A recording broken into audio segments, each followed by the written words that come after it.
새벽에 혼자 읽는 주역 인문학, 우주의 원리에서 찾는 삶과 리더십의 지혜입니다. 단 하나의 대전제는 세상은 오직 음과 양이라는 거지요. 양의 에너지는 암흑 에너지로 밀어내어 팽창하는 힘이죠. 만유 인력에 맞서 끊임없이 시 공간을 넓힙니다. 음의 덩어리는 바로 만유 인력으로 서로 끌어당기어 모이는 힘이죠. 우주 공간에서 물질이 모여 땅을 이룹니다. 우리가 아는 세상은 이 두 가지 힘의 끝없는 줄다리기일 뿐이지요.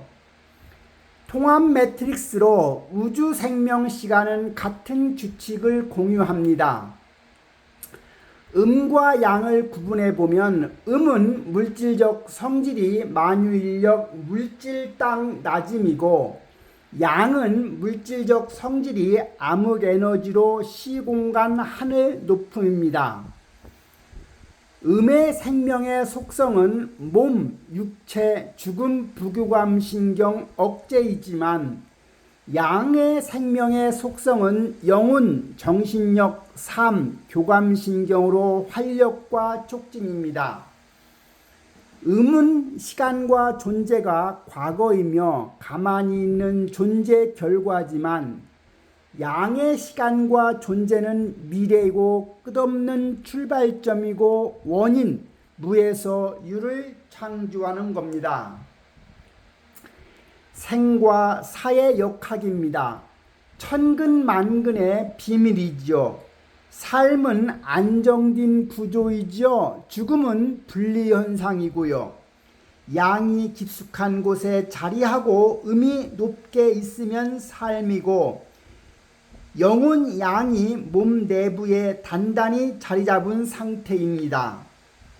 하지만 음이 즉 몸이 바닥으로 떨어지고 영혼이 날아가면 그게 바로 죽음인 겁니다. 천근만근이라 함은 몸이 무겁게 느껴지는 것은 흙으로 돌아가려는 육체 음에서 영혼 양의 일부가 빠져나가 몸을 지탱할 힘을 잃었기 때문이지요. 삶의 최우선의 목표는 양 활력을 기르고 가두어야 합니다. 우리의 인생은 영혼의 힘, 즉 양 활력을 기르는 것을 최우선으로 해야 하지요. 스스로 애써 행하다 보면 영혼이 활발해지고 우주의 근원과 관통하게 되는 겁니다. 양은 본질적으로 위로 빠져나가려는 존재이고 좋아하는 것만 하면 양은 증발하게 됩니다. 그러나 인내와 절제로 가두어 놓으면 양의 기운은 그 안에서 스스로 팽창하고 성장하지요. 그래서 인내와 용서와 절제와 예의와 긍정과 양보가 중요한 겁니다. 내면의 이중 구속, 즉 본능인가 의리인가입니다. 인간은 끊임없이 두 가지 힘 사이에서 갈등한다고 합니다. 땅의 도는 즉 지도는 땅의 도인데 시선이 낮은 곳을 향하는 거지요. 현실이요, 돈이요, 힘이요, 명성이요, 본능을 따르자니 양심이 부끄럽게 됩니다. 본능은 음의 길이고 의리는 양의 길이죠. 선과 악이 이기는 것은 음이 양을 이기는 역설적 조화와 같은 겁니다. 작은 본능적 이익을 위해 큰 의리를 저버리는 것은 우주의 순환을 거스르는 일이지요. 천도라고 하는 것은 하늘의 도를 말합니다. 시선이 높은 곳을 향하는 것이고 의리, 정의, 도덕, 의를 따르자니 삶이 고달프지요.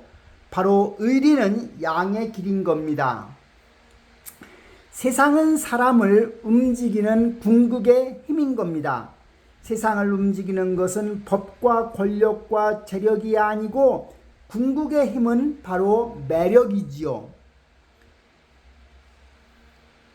첫 번째 호연지기입니다. 호연지기는 내면의 활력이지요. 극한 상황에서도 의식을 깨우는 우주에 가득 찬 기운을 말합니다. 두 번째는 매력입니다. 정신적인 카리스마지요. 내면의 힘이 밖으로 뿜어져 나와 타인을 이끄는 위력인 겁니다. 군자는 위험이 있으되 사납지 않다이지요. 세 번째는 출세입니다. 따르게 하는 힘이죠. 힘이 넘치면 사람은 저절로 이끌리고 기꺼이 곁에 머물며 베풀고자 합니다. 진정한 고수의 태도는 힘을 감춘 사자이지요. 빈 수레가 소음이 많다고 하지요. 내면의 세계가 부실하고 아는 것이 적은 사람은 자신을 드러내기 위해 몹시 부산스럽습니다. 고수의 시면을 보면 진정한 실력자는 무서울 것이 없기에 자신을 숨기지요. 사자는 동물의 왕이지만 평소에는 몸을 감추고 때를 기다릴 뿐입니다.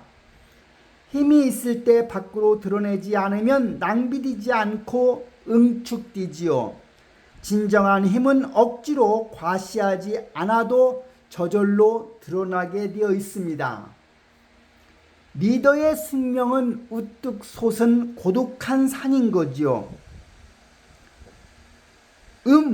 어린 것을 이끄는 자. 음은 양을 끌어내리려 하고 어리고 부족하기에 리더는 끊임없이 이들을 가르치고 이끌어야 합니다. 리더는 고독을 수용해야 하죠. 고난의 길을 홀로 굳건히 걸어가는 것, 그것이 깨어있는 리더의 숙명인 겁니다. 반대를 감내하는 길입니다. 선각자의 견해는 언제나 위대하지만 이상해 보이기에 어느 시대를 막론하고 반대가 심합니다. 운명론의 재정의입니다. 계산이 아닌 뜻의 규명이지요. 운명이란 미래에 일어날 정해진 스케줄 필연입니다. 하지만 그것을 읽는 방법은 다르지요. 과학의 영역은 공간의 지배인 겁니다. 힘과 방향을 계산하게 됩니다. 감각과 장비로 관측 가능하지만 시간상의 일은 한 치 앞도 내다볼 수 없는 겁니다. 지역의 영역에서 시간의 지배라 함은 미래는 물리적인 힘이 아니라 사물에 내재된 뜻에 의해 전개되는 겁니다. 주역은 만물의 뜻을 규명하고 그 징조를 통해 미래를 살피는 학문이지요. 운명을 대하는 군자의 자세는 완벽한 관조인 겁니다.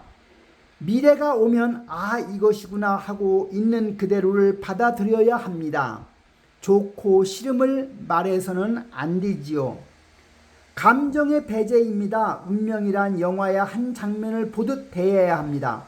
스크린 밖에서 관조하는 겁니다. 상황의 종료입니다. 운명이 눈앞에 나타났다는 것만으로 이미 상황은 종료된 것입니다. 확신을 갖는 것은 자기를 속이는 일이지요. 수능이란 굴복이 아닙니다.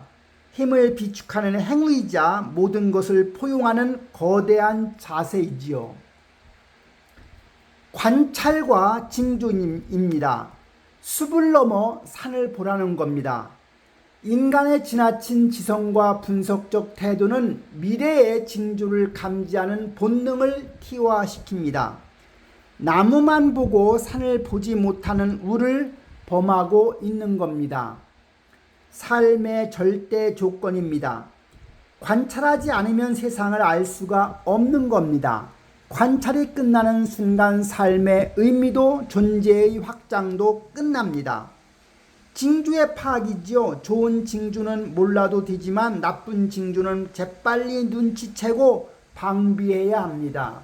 이는 끊임없는 관찰과 관심에서만 비롯됩니다. 변화의 법칙은 엔트로피와 새로운 도약입니다. 우주의 엔트로피가 증가하듯 시간이 갈수록 양은 밖으로 나가고 음은 안으로 들어옵니다. 세상의 모든 것은 반드시 변합니다. 세상의 모든 것은 반드시 변한다는 사실을 염두에 두어야 합니다. 궁즉 변, 변즉 통이라 했습니다. 궁하면 변하게 되어 있고 변하면 통한다는 뜻이죠. 즉 흐름이 꺾이고 막혔을 때는 그것이 새로운 변화의 시작임을 알아채야 하는 겁니다. 날이면 날마다 새로워지라는 겁니다. 현실에 안주하면 게을러지고 보통 사람들의 틀린 생각에 갇히게 됩니다. 현재 충실하되 가능성을 열어두고 끊임없이 새로운 미래를 연구하라는 거죠. 정점에서의 경고는 추락을 경계하라는 겁니다. 사회적으로 높은 지위는 유지하기가 참으로 어렵다고 합니다. 끝없이 상승하는 자에겐 축복이 따르나 추락하는 자에겐 질타만 남는다고 합니다. 태평함의 위험입니다. 추락은 대개 가장 태평하고 안전하다고 느낄 때 일어납니다. 깊은 연못에 임한 듯 살 얼음을 밟듯 긴장해야 하는 겁니다.